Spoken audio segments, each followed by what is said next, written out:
নমস্কাৰ এই মুহূৰ্তত আহি পৰিছে সন্ধিয়াৰ কেইবাটাও বিগ ব্ৰেকিং নিউজ। আজি হৈছে 23 ফেব্ৰুৱাৰী। বিহুৰ খৰচৰ চিন্তা নাই। অসমৰ মুখ্যমন্ত্ৰী ডক্টৰ হিমন্ত বিশ্ব শৰ্মাই বিহুৰ খৰচ প্ৰদান কৰিব মহিলাসকলক। এইমাত্ৰ মুখ্যমন্ত্ৰী ডক্টৰ হিমন্ত বিশ্ব শৰ্মাই সংবাদমেলযোগে কৰিলে বৃহৎ ঘোষণা। অৰুণোদয়ৰ প্ৰতিজন হিতাধিকাৰী বেংক একাউণ্টত 9,000 টকা প্ৰদান কৰিব। PM কিষাণৰ প্ৰতিজন হিতাধিকাৰীৰ বাবে ভাল খবৰ। হোলীৰ পূৰ্বে প্ৰতিগৰাকী কৃষকৰ একাউণ্টত 2,000 টকা প্ৰদান কৰিব। মোদী চৰকাৰে দিছে কোটি কোটি কৃষকৰ বাবে অত্যন্ত ভাল খবৰ। ৰেচন কাৰ্ড থাকিলে আপুনি লাভ কৰিব এককালীন 20,000 টকা। এতিয়াই কৰক আপুনি ৰেজিষ্ট্ৰেশ্যন, অন্যথা ইয়াৰ সুবিধাৰ পৰা বঞ্চিত হ'ব।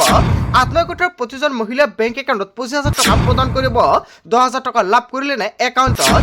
লগতে কেইবাটাও ৰাজনৈতিক খবৰৰ লগতে অৰাজনৈতিক খবৰ যুগুত কৰা হৈছে আজিৰ দিনটোত। গোটেই অসম তথা ভাৰতৰ বিভিন্ন প্ৰান্তৰ পৰা যুগুত হৈছে কেইবাটাও ডাঙৰ খবৰ। এনেবোৰ সমন্বিত পাই থাকিবলৈ চেনেলটি ছাবস্ক্ৰাইব কৰি ভিডিঅ'ত এটা লাইক কৰিবলৈ নাপাহৰিব। আজিৰ আমাৰ প্ৰথম দশমে গুৰুত্বপূৰ্ণ খবৰ হৈছে অসমবাসীৰ বাবে এটা ডাঙৰ খবৰ। বিহুৰ খৰচৰ চিন্তা নাই। অসমৰ মুখ্যমন্ত্ৰী ডক্টৰ হিমন্ত বিশ্ব শৰ্মাই দিব বিহুৰ খৰচ। লাখ লাখ মহিলাক চৰকাৰে দিব 9,000 টকা। সাজহক বিহুৰ বজাৰ কৰিবলৈ আপুনি বিহুৰ বজাৰ কৰিবলৈ চিন্তা কৰি আছে নেকি? চিন্তাৰ কোনো কাৰণ নাই। চৰকাৰৰ ফালৰ পৰা প্ৰদান কৰিব 9,000 টকা। 10 মাৰ্চত ৰাজ্যৰ লাখ লাখ মহিলালৈ চৰকাৰে 9,000 টকা প্ৰদান কৰিব। বিহুৰ পূৰ্বে মহিলাসকলে লাভ কৰিব চৰকাৰী ধন। অৰুণোদয় আঁচনিৰ ধন বিতৰণক লৈ অসমৰ মুখ্যমন্ত্ৰী ডক্টৰ হিমন্ত বিশ্ব শৰ্মাই কৰিলে বৃহৎ ঘোষণা। বিহুৰ উপহাৰ ল'বলৈ সাজু হওক ৰাজ্যৰ প্ৰতিগৰাকী মহিলাসকল। অকল মহিলাসকলৰ একাউণ্টত বিহুৰ উপহাৰ 9,000 টকা প্ৰদান কৰিব। অৰুণোদয়ৰ তালিকাত আপোনাৰ নাম অন্তৰ্ভুক্ত হৈ আছে নেকি? তেনে ক্ষেত্ৰত আপুনি বজাৰ কৰিবলৈ চিন্তা কৰি আছে নেকি? তেনে ক্ষেত্ৰত চিন্তাৰ কোনো কাৰণ নাই। অসমৰ মুখ্যমন্ত্ৰী ডক্টৰ হিমন্ত বিশ্ব শৰ্মাই বিহু উপলক্ষে 9,000 টকা প্ৰদান কৰিব। কিন্তু ইয়াৰ পূৰ্বে DBT লিংক কৰিব লাগিব। যিসকল হিতাধিকাৰীয়ে DBT লিংক নকৰিব সেইসকলৰ একাউণ্টত বিহুৰ উপহাৰ 9,000 টকা অৰুণোদয় আঁচনিত নাপাব। মুখ্যমন্ত্ৰী ডক্টৰ হিমন্ত বিশ্ব শৰ্মাই 9 মাৰ্চৰ পূৰ্বে সকলোকে DBT লিংক কৰিবলৈ আহ্বান জনাইছে। যদি আপুনি DBT লিংক কৰিছে এতিয়াই কমেণ্ট কৰি জনাই দিয়ক। আৰু আজিৰ ভিডিঅ'টো যিমান পাৰে সকলোৱে বেছি বেছিকৈ শ্বেয়াৰ কৰি দিব যাতে সকলোৱে DBT লিংক কৰাই ৰাখিব পাৰে। তাৰ পিছত অসমবাসী ৰাজুক জনাইছে আমাৰ পৰৱৰ্তী খুবেই গুৰুত্বপূৰ্ণ খবৰ। লগতে ডাঙৰ খবৰ, আজিয়ে পৰীক্ষা কৰক PM কিষাণৰ ৱেবছাইটত নিজৰ নাম। দেশৰ কোটি কোটি কৃষকৰ বাবে ভাল খবৰ আহি পৰিছে। PM কিষাণৰ 22 নং কিস্তিক লৈ আহি গ'ল বিগ আপডেট। প্ৰধানমন্ত্ৰী মোদীয়ে কৰিলে ডাঙৰ ঘোষণা। হোলীৰ পূৰ্বে কৃষকৰ একাউণ্টত সোমাব 22 নং কিস্তিৰ ধন ৰাখি।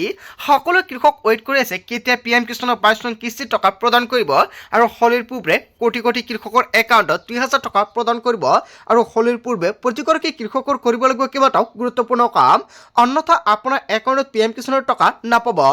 পূৰ্বে ধন পোৱা কৃষকক নাপাব পাৰে টকা। আপুনি আপোনাৰ একাউণ্টত PM কিষাণৰ টকা কণ্টিনিউ পাই আছে নেকি? তেনে ক্ষেত্ৰত এই মাহত আপোনাৰ একাউণ্টত PM কিষাণৰ টকা নাপাব পাৰে। ধন লাভৰ পৰা বঞ্চিত নহ'বলৈ আজি কৰি লওক জৰুৰী কাম। কৃষকৰ আধাৰ কাৰ্ডৰ সৈতে EKYC আপডেট বাধ্যতামূলক। যদি কৃষকসকলে এতিয়ালৈকে আধাৰ কাৰ্ডৰ সৈতে EKYC আপডেট কৰা নাই অতি শীঘ্ৰে আপডেট কৰক। PM কিষাণৰ পৰ্টেলৰ জৰিয়তে কৰিব লাগিব EKYC আপডেট, অথবা আজি যাওক আপুনি আপোনাৰ সমীপৰ CSC কেন্দ্ৰলৈ। আপোনাৰ বেংক একাউণ্টৰ আধাৰৰ সৈতে সংযোগ হৈ থাকিব লাগিব। আপোনাৰ মাটিৰ তথ্য পৰ্টেলত সঠিকভাৱে অন্তৰ্ভুক্ত হৈ থাকিব লাগিব। এইকেইটা কাম কৰা আছে নে নাই এতিয়া আপুনি চেক কৰক আপোনাৰ PM কিষাণৰ ষ্টেটাছ। যদি কৰা নাই আজি আপুনি কৰি লৈ লওক। ফাৰ্মাৰ আইডি বাধ্যতামূলক প্ৰতিগৰাকী কৃষকৰ বাবে।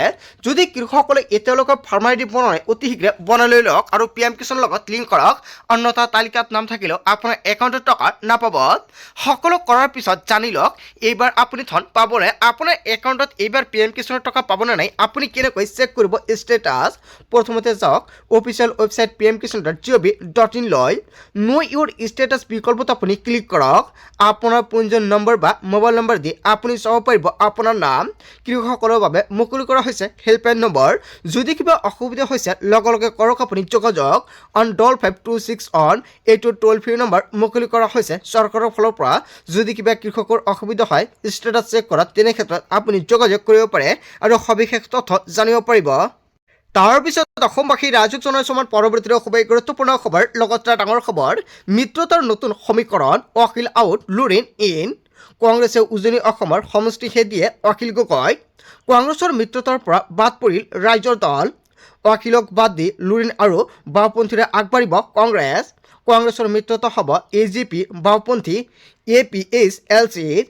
সংখ্যালঘু মুছলমান বিধায়কে নিবিচাৰে অখিল গগৈ হয় এটা ডাঙৰ খবৰ আহি পৰিছে এটা বিগ ব্ৰেকিং নিউজ আহি পৰিছে আজিৰ ভিডিঅ'টো যিমান পাৰে সকলে শ্বেয়াৰ কৰক আৰু যদি জনতাৰ কিবা মন্তব্য কৰিবলগীয়া থাকে নিশ্চয় আপোনালোকৰ মন্তব্যটো কমেণ্ট কৰি জনাই দিব তাৰ পিছত অসমবাসী ৰাজুক জনসমাৰ পৰৱৰ্তী খুবেই গুৰুত্বপূৰ্ণ খবৰ লগতে ডাঙৰ খবৰ আগন্তুক 48 ঘণ্টাত সাৱধান হওক ৰাজ্যবাসী যিকোনো মুহূৰ্তত সলনি হ'ব বতৰ আহিব পাৰে থুলিৰ ধুমুহা হয় এটা বিগ ব্ৰেকিং নিউজ আহি পৰিছে মাজুলী যোৰহাট শিৱসাগৰ চৰাইদেউত আছে ধুমুহাৰ লগতে বৰষুণৰ আগজাননী বতৰ বিজ্ঞান কেন্দ্ৰে জাৰি কৰিছে সতৰ্কবাণী যাতায়াতৰ সময়ত সাৱধান হওক আপুনি থুলিৰ ধুমুহাৰ বাবে যান বাহনৰ চলাচলত সমস্যা হ'ব পাৰে আপোনাৰ বাহিৰলৈ ওলাওঁতে আপুনি সাৱধান হওক আৰু মাস্ক পৰিধান কৰক আপুনি থুলিৰ ধুমুহাৰ বাবে জ্বৰ কাহ বা অন্যান্য ছালৰ সমস্যা দেখা দিয়াৰ আশংকা আছে আগন্তুক 25 তাৰিখলৈকে বতৰ পৰিৱৰ্তনক লৈ বতৰ বিজ্ঞান কেন্দ্ৰই জাৰি কৰিছে সতৰ্কবাণী আজিৰ ভিডিঅ'টো যিমান পাৰে সকলোৱে বেছিকৈ শ্বেয়াৰ কৰি দিব আৰু সকলোৱে সাৱধান হ'ব তাৰ পিছত অসমবাসী ৰাজুক জনসমাৰ পৰৱৰ্তী খুবেই গুৰুত্বপূৰ্ণ খবৰ লগতে ডাঙৰ খবৰ নিৰ্বাচনৰ পূৰ্বে শক্তি বৃদ্ধি পাইছে বিজেপিৰ কংগ্ৰেছ ৰাজ্যৰ দল বীৰ লাচিত সেনাৰ শ নেতাকৰ্মীৰ বিজেপিত যোগদান নিৰ্বাচনৰ প্ৰাকখনত বিজেপিত যোগদানৰ জোৱাৰ মাজুলীৰ বাজপেয়ী ভৱনত গেৰুৱা হল শ নেতাকৰ্মী বিজেপিত যোগদান কৰি আগন্তুক নিৰ্বাচনত বিজেপিক জয় কৰাৰ সংকল্প হাতত লৈছে হয় এটা ডাঙৰ খবৰ আহি পৰিছে তাৰ পিছত অসমবাসী ৰাজুক জনসমাৰ পৰৱৰ্তী খুবেই গুৰুত্বপূৰ্ণ খবৰ লগতে ডাঙৰ খবৰ 2 নম্বৰী মানুহে এনি টাইম গীতা আৰু ভাগৱতৰ কথা কৈ থাকে মীৰা বৰঠাকুৰে কেইবাটাও বিষয়ত মন্তব্য কৰিছে শাস্ত্ৰৰ পৰা মানুহে 2 নম্বৰী হয় 2 নম্বৰী মানুহে ধৰ্মৰ কথা কৈ থাকে আমাক ধৰ্মৰ কথা কৈ থকা দেখিছে নেকি কোনো টাইমত শাস্ত্ৰ আৰু ধৰ্মক লৈ মীৰা বৰঠাকুৰৰ বৃহৎ মন্তব্য তাৰ পিছত অসমবাসী ৰাজুক জনসমাৰ পৰৱৰ্তী খুবেই গুৰুত্বপূৰ্ণ খবৰ লগতে ডাঙৰ খবৰ শীঘ্ৰে ন্যায় পাব জুবেন গাৰ্গে 26 ফেব্ৰুৱাৰীত কেবিনেটত হ'ব ডাঙৰ সিদ্ধান্ত 26 ফেব্ৰুৱাৰীত জুবেন গাৰ্গৰ ঘটনাৰ গোচৰক লৈ কেবিনেটত লোৱা হ'ব ডাঙৰ সিদ্ধান্ত যদি ৰাইজে বিচাৰে মই ফাষ্টেগ দি দিম এনেকুৱাকৈ মুখ্যমন্ত্ৰী হিমন্ত বিশ্ব শৰ্মাই বৃহৎ মন্তব্য কৰিছে ফাষ্টেগ আদালতক লৈ এইকেইদিন ফাষ্টেগ আদালতক লৈ এটা ৰাজনীতি চলিছে আটাইতকেইটা অভিযুক্তৰ জামিন নাকচ কৰিছে বৰ্তমানৰ ন্যায়াধীশে দুজনে বাধ্য হৈ জামিন আবেদন প্ৰত্যাহাৰ কৰিছে আৰু এনে ন্যায়াধীশৰ পৰা কেছটো আঁতৰোৱাৰ অপচেষ্টা চলিছে গতিকে এনে ন্যায়াধীশৰ ওপৰত থাকিব লাগে নে নাই ৰাইজে ভাবক জুবেন গাৰ্গৰ বিচাৰ সন্দৰ্ভত ফাষ্টেগ আদালতক লৈ অসমৰ মুখ্যমন্ত্ৰী হিমন্ত বিশ্ব শৰ্মাৰ বৃহৎ মন্তব্য অসমৰ মুখ্যমন্ত্ৰী হিমন্ত বিশ্ব শৰ্মাই যিটো মন্তব্য কৰিছে আপুনি কি ক'ব তাৰ পিছত অসমবাসী ৰাজুক জনসমাৰ পৰৱৰ্তী খুবেই গুৰুত্বপূৰ্ণ খবৰ লগতে ডাঙৰ খবৰ বেদখলকাৰীৰ হাতত মাত্ৰ এটা সপ্তাহ নিৰ্বাচনৰ পূৰ্বে আকৌ ৰাজ্যত চলিব বৃহৎ উচ্ছেদ অভিযান ৰাজ্য চৰকাৰৰ পক্ষত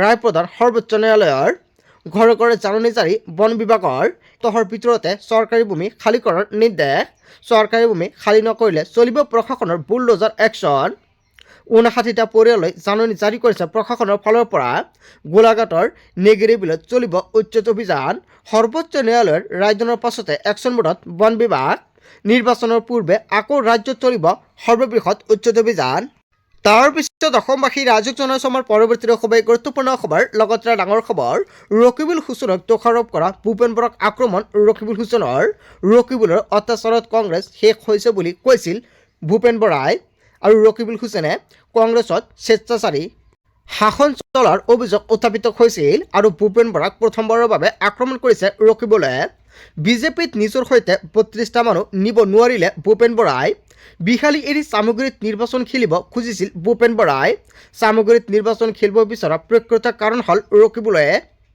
ৰকিবুল নোহোৱালৈকে চামগুৰিত নিৰ্বাচন খেলাৰ মন মেলিছিল বৰাই আৰু পাণ্ডৱ ত্যাগ কৰি কৌৰৱৰ পক্ষ গ'ল ভূপেন বৰা অৱশেষত ভূপেন বৰাৰ প্ৰসংগত মুখ খুলিছে ৰকিবুল হুছেইনক দোষাৰোপ কৰা ভূপেন বৰাক আক্ৰমণ কৰিছে ৰকিবুল হুছেইনে ৰকিবুল আৰু ভূপেন বৰাৰ মাজত যিটো যুদ্ধ চলি আছে জনতাই কি ক'ব যদি জনতাৰ কিবা মন্তব্য কৰিব লগা থাকে আপোনালোকৰ মন্তব্যটো নিশ্চয় কমেণ্ট কৰি জনাই দিব তাৰ পিছত অসমবাসী ৰাজুক জনসমাৰ পৰৱৰ্তী খুবেই গুৰুত্বপূৰ্ণ খবৰ লগতে ডাঙৰ খবৰ পুনৰ জনজাতিকৰণৰ দাবীত কঁপিব সমগ্ৰ ৰাজ্য 26ৰ নিৰ্বাচনৰ পূৰ্বে জনজাতিকৰণ নাপালে পৰিস্থিতি ভয়ংকৰ হ'ব অসম বন্দৰ দৰে কঠোৰ সিদ্ধান্ত ল'বলৈ বাধ্য হ'ব মটক ছাত্ৰ সন্থাই 6 জনগোষ্ঠীৰ জনজাতিকৰণৰ প্ৰতিবেদন কেন্দ্ৰলৈ প্ৰেৰণ কৰিছে নে নাই অতি শীঘ্ৰেই স্পষ্টীকৰণ দিয়াৰ আহ্বান মটক ছাত্ৰ সন্থাৰ প্ৰথম পৰ্যায়ত জিলাই জিলাই অৱস্থান ধৰ্মঘট আৰম্ভ কৰিব আৰু দ্বিতীয় পৰ্যায়ত জিলাসমূহৰ আয়ুক্ত কাৰ্যালয়ত ধৰ্ণা কাৰ্যসূচী আৰম্ভ কৰিব আৰু তৃতীয় পৰ্যায়ত দিছপুৰ চলো কাৰ্যসূচী ঘোষণা। অৰ্থনৈতিক অৱৰোধ কাৰ্যসূচী ঘোষণা মটক ছাত্ৰ সন্থাৰ। চৰকাৰৰ বিৰুদ্ধে গৰ্জন সদৌ অসম মটক ছাত্ৰ সন্থাৰ।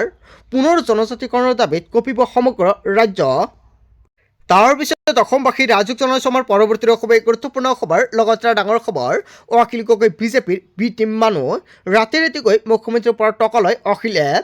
মুখ্যমন্ত্ৰীৰ পৰা টকা নল'লে চলিব নোৱাৰে অখিল গগৈ। মুখ্যমন্ত্ৰীৰ কথা মতেই মিয়া এলেকাত প্ৰচাৰ চলায় অখিল গগৈয়ে। মুখ্যমন্ত্ৰীৰ কথা মতেই আজমলৰ বিৰোধিতা কৰে অখিলে। অখিল গগৈক মৌলানা বদৰুদ্দিন আজমলৰ বিস্ফোৰণ মন্তব্য। অখিল গগৈ বিজেপিৰ বি টিমৰ মানুহ নেকি? মৌলানা বদৰুদ্দিন আজমলে যিকেইটা অভিযোগ উত্থাপিত কৰিছে অখিল গগৈ আৰু মুখ্যমন্ত্ৰী ডক্টৰ হিমন্ত বিশ্ব শৰ্মালৈ জনতাই কি ক'ব? তাৰ পিছত অসমবাসী ৰাজুক জনাইছো আমাৰ পৰৱৰ্তী অসমৰ গুৰুত্বপূৰ্ণ খবৰ। লগতে ডাঙৰ খবৰ, ২৬ত পুনৰ চৰকাৰ গঠন কৰিব নোৱাৰে বিজেপিয়ে। হিমন্ত বিশ্ব শৰ্মাৰ বাবেই এইবাৰ প্ৰশ্ন হ'ব বিজেপি। হিমন্ত বিশ্ব শৰ্মা থকালৈকে বিজেপিয়ে চৰকাৰ গঠন কৰিব নোৱাৰে। এতিয়া বিজেপিয়ে ভয় খাইছে। প্ৰলোভনৰ ৰাজনীতিত লিপ্ত হৈছে বিজেপি। জুবিন গাৰ্গক ন্যায় দিব নোৱাৰিলে বিজেপিয়ে। এইবাৰ ৰাইজে হিচাপ ল'ব বিজেপিৰ। চাহ জনগোষ্ঠীৰ মানুহ আজি বিজেপিৰ পৰা আঁতৰি আছে। এইবাৰ বিজেপিয়ে চৰকাৰ গঠন কৰিব নোৱাৰাটো নিশ্চিত। দিল্লীৰ বিজেপি এটা কোম্পানী যেন লাগে। অসমৰ বিজেপি কেৱল এজন ব্যক্তিৰ হৈ পৰিছে। ভূপেন বৰাক আমি বিজেপি দলক দুৰ্বল কৰিছে। দিলীপ শইকীয়া যথেষ্ট ফ্ৰাষ্ট্ৰেটেড হৈ আছে। বিজেপি ৪৫ৰ পৰা ৫০ৰ ওপৰত যাব নোৱাৰে আসনৰ সংখ্যা আৰু ইয়ামৰ ভৱিষ্যতবাণী লিখি ৰাখক। বিজেপিৰ বিৰুদ্ধে সৰব হৈ পৰিছে প্ৰাক্তন বিজেপি নেতা সভাপতি ৰাজেন গোহাঁই। হয়, এটা বিগ ব্ৰেকিং নিউজ আহি পৰিছে। ইয়াৰ বিষয়ত জনতাই কি ক'ব? বন্ধু বান্ধৱীসকল, গোটেই অসম তথা ভাৰতৰ বিভিন্ন প্ৰান্তৰ পৰা যুগত হৈছে কেইবাটাও ডাঙৰ খবৰ। এনেবোৰ খবৰ নিতেও পাই থাকিবলৈ চেনেলটি ছাবস্ক্ৰাইব কৰি ভিডিঅ'ত এটা লাইক কৰিবলৈ নাপাহৰিব। চ' থেংক ইউ ফৰ ৱাচিং ফুল ভিডিঅ'।